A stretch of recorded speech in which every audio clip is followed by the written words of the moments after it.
Chaque automne, les grues cendrées quittent les rives de la Baltique, où elles se reproduisent, pour hiverner dans le sud de l'Europe.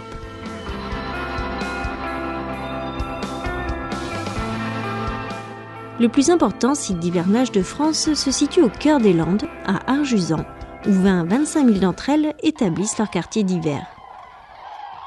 Cette espèce protégée y trouve toutes les conditions nécessaires, à commencer par une importante quantité de nourriture dans les champs de maïs des alentours. Chaque soir, les grues regagnent leur dortoir sécurisé. Les pattes dans l'eau, avec peu de végétation sur les berges, elles peuvent voir arriver le danger de loin.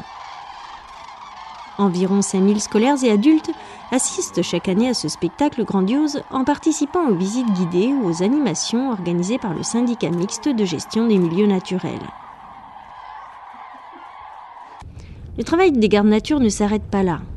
Ils ont des connaissances très pointues d'un point de vue naturaliste. Ils réalisent des inventaires et font des suivis des différentes espèces en fonction de leur spécialité, qui peuvent être la chauve-souris, les libellules, le papillon fadé des lèches ou encore la flore. On a pris le parti que c'était les mêmes personnes qui faisaient à la fois la partie connaissance et la partie transmission, ce que le public apprécie particulièrement parce qu'ils ont l'impression, et ce qui est vrai, d'avoir en face d'eux des gens très compétents et qui sont capables de parler bien sûr des grues, mais aussi de parler du lignite, ou bien de parler de la gestion des sangliers, ou bien du fadé des lèches, espèces protégées, etc. Voilà. Donc, ils ont en face d'eux des gens qui sont des interlocuteurs compétents pour comprendre la nature.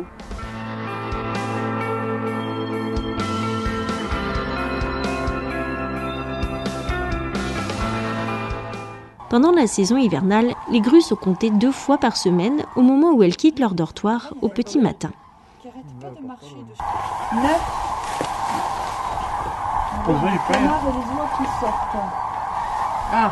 87.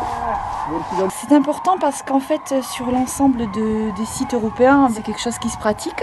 Et donc, ça permet de savoir la quantité d'oiseaux qui sont présents sur les différents sites, de voir comment se déroulent les migrations, les hivernages. C'est un indicateur, une mesure qui indique effectivement s'il y a des évolutions ou pas dans les populations.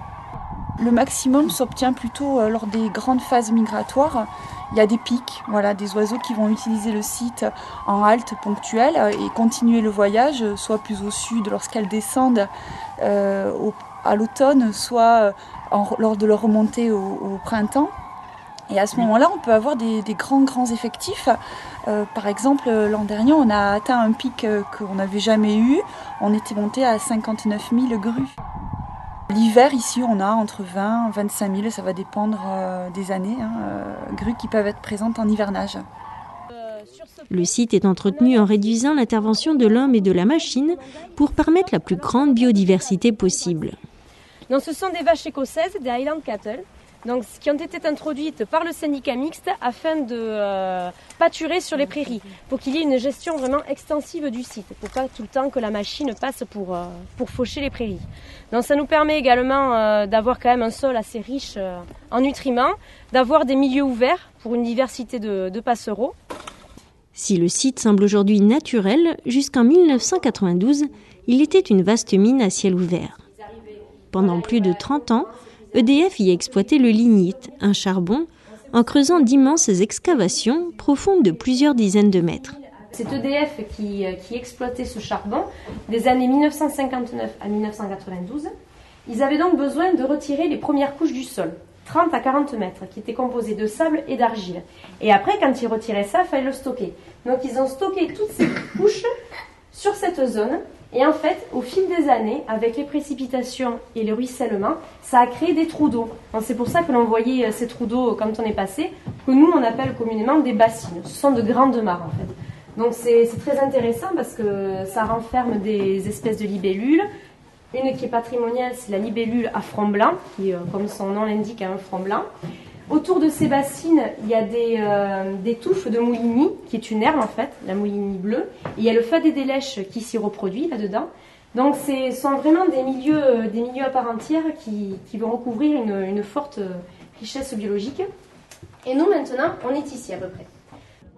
Il y a 30 ans, les premiers travaux de réhabilitation ont été entrepris et l'ancienne mine est devenue réserve.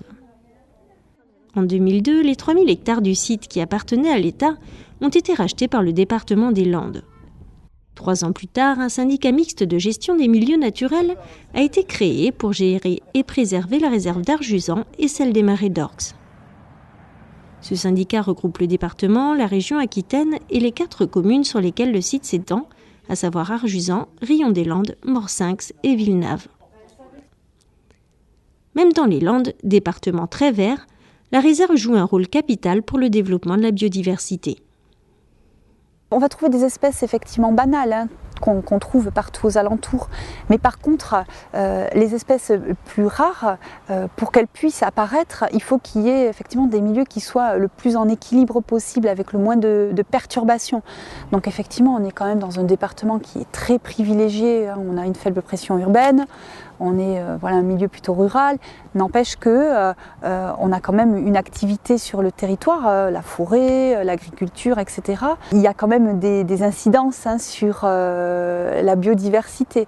Donc des zones comme une réserve, c'est en fait des milieux où les espèces trouvent refuge et confortent les populations. À la fin du printemps, quand les grues sont reparties vers le nord de l'Europe, le syndicat mixte gère une toute autre activité. Dans la partie ouverte de la réserve se trouve le lac d'Arjuzan. Voilà, donc là on a le cheminement qui fait le tour du lac d'Arjuzan, donc la boucle la plus proche du lac. Elle fait 7 km 200. Voilà, et on a au moins sur les 3/4 du lac, possibilité de passer le long de ces rives. Plus de 100 000 adeptes d'un tourisme vert s'y rendent pour marcher le long du lac, faire des activités de plein air ou se baigner sur la plage qui est surveillée en juillet et en août par des maîtres nageurs sauveteurs. Fin 2014, un nouvel espace d'accueil sera ouvert. L'idée quand même, c'est d'offrir quelque chose qui soit accessible à différents publics et le plus de publics possible.